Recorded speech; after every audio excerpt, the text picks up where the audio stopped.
इस वीडियो में आपके लिए बात करूंगा जलियांवाला बाग हत्याकांड। कैसे हुआ, क्यों हुआ और कब हुआ, इसके पीछे महत्वपूर्ण कारण किसका था और इससे कितने लोगों की जान चली गई। तो जलियांवाला बाग हत्याकांड के बारे में आपको कुछ जानकारी दूंगा जो कि सभी परीक्षाओं के लिए महत्वपूर्ण होने वाली है। तो दोस्तों, जलियांवाला बाग हत्याकांड 13 अप्रैल 1919 को बैसाखी के दिन अमृतसर के जलियांवाला बाग में एक सार्वजनिक सभा का आयोजन किया गया। इस सभा में लोग 10 अप्रैल 1919 को सत्याग्रहों पर गोली चलाने तथा कांग्रेसी नेताओं डॉक्टर सत्यपाल एवं डॉक्टर सैफुद्दीन किचलू की गिरफ्तारी का विरोध कर रहे थे। तो क्या होता है कि जब 13 अप्रैल यानी जो 10 अप्रैल होती है 1919 को, उस दिन क्या होता है, कुछ सत्याग्रही लोग होते हैं, क्रांतिकारी लोग होते हैं, तो वो क्या करते हैं, गोली चलाने। और जो कांग्रेसी नेता थे प्रमुख, एक तो सत्यपाल और एक डॉक्टर सैफुद्दीन किचलू, तो उसकी गिरफ्तारी कर लेते हैं। तो उसके विरोध में कुछ क्या कर रहे थे, प्रदर्शन कर रहे थे। तो उस हिसाब से 13 अप्रैल 1919 को बैसाखी का दिन था और अमृतसर के जलियांवाला बाग में क्या होता है कि एक सार्वजनिक सभा का आयोजन होता है। तो उसमें क्या होते हैं कि ये जो कुछ लोग होते हैं, कमांडर या जनरल डायर, उसके द्वारा क्या कर दी जाती है, भीषण गोलीबारी होती है। उसके बाद आगे देखेंगे कि अमृतसर का तत्कालीन ब्रिटिश कमांडर जनरल डायर इस सभा के आयोजन से अत्यंत परेशान हुआ और उसने जलियांवाला बाग को चारों ओर से घेर कर वहां एकत्रित लोगों पर गोली चलाने का आदेश दे दिया। तो क्या हुआ कि अमृतसर में जो लोग जो प्रदर्शन कर रहे थे,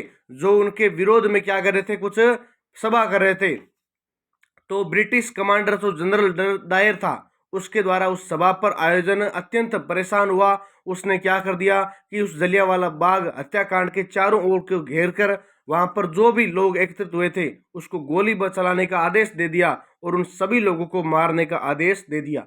तो इस गोलीकांड में हजारों लोग मारे गए तथा घायल हुए। इस हत्याकांड के पश्चात पूरे पंजाब में मार्शल लॉ लागू कर दिया गया। क्या कर दिया गया दोस्तों, मार्शल लॉ। प्रश्न ऐसे भी आता है कई बार कि जलियांवाला बाग हत्याकांड होने के बाद पंजाब में कौन सा कानून लागू किया गया, तो ऑप्शन होना चाहिए आपका मार्शल लॉ। ठीक है। इस घटना के समय पंजाब का lieutenant governor Michael O'Dwyer था।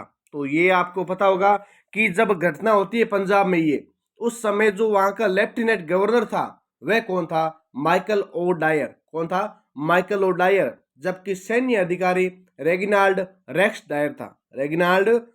डायर था जिसने गोली चलाने का आदेश दिया था। फिर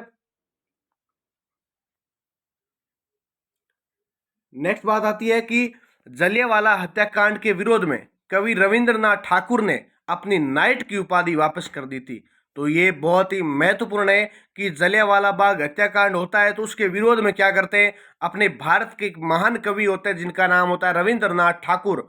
उन्होंने क्या की थी, को जो अंग्रेजों द्वारा एक उपाधि दी गई थी जिसका नाम था नाइट, उसको ये क्या करते हैं, वापस कर देते हैं। और इस हत्याकांड के विरोध में सर शंकरन नायर ने, किसने, सर शंकरन नायर ने गवर्नर जनरल की कार्यकारिणी परिषद से त्याग पत्र दे दिया था। तो प्रश्न ये आएगा कि जलियांवाला बाग हत्याकांड के विरोध के अंदर किस व्यक्ति ने गवर्नर जनरल की कार्यकारिणी परिषद से त्याग पत्र दिया था, तो आपका उत्तर होना चाहिए sir Sankaran Nair is a right answer. फिर हत्याकांड के अभियुक्त जनरल डायर को सजा के रूप में नौकरी से बर्खास्त कर दिया।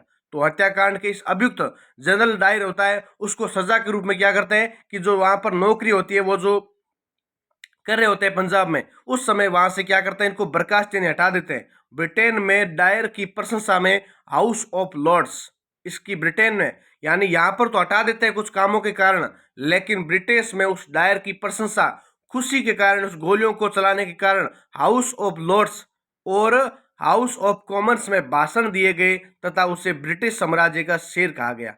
तो यहाँ पर तो ये भारत पंजाब में तो क्या करते हैं, बैसाखी के दिन गोलियां चलाते हैं और हजारों लाखों लोगों की मौत हो जाती है। लेकिन उसकी प्रशंसा के कारण ब्रिटेन में एक ऐसी सभा का आयोजन होता है हाउस ऑफ लॉर्ड्स या हाउस ऑफ कॉमर्स में, उस समय इसे क्या कहते हैं, ब्रिटिश साम्राज्य का शेर कहा गया। क्या कहा गया, ब्रिटिश साम्राज्य का शेर कहा गया था। तो ये संपूर्ण जानकारी दोस्तों जलियांवाला बाग हत्याकांड की थी। ठीक है, आपको कैसी लगी ओ, क्योंकि यहाँ से प्रश्न आता है आपको लैंग्वेज बनाकर अपनी भाषा में लिखना होता है। ये बहुत अच्छा प्रश्न है कि जलियांवाला बाग हत्याकांड के बारे में आप क्या जानते हैं। चाहे आप किसी भी क्लास में पढ़ रहे हैं, जहां पर भी ये टॉपिक दे रखा है, तो यहाँ से आपको अच्छे से याद होना चाहिए। ठीक है, आगे की और वीडियो में हम ऐसे वीडियो लेकर आते रहेंगे। तब तक के लिए जय हिंद, जय भारत। आप इस वीडियो को ज़्यादा से ज़्यादा शेयर करें और लाइक एंड कमेंट जरूर करें।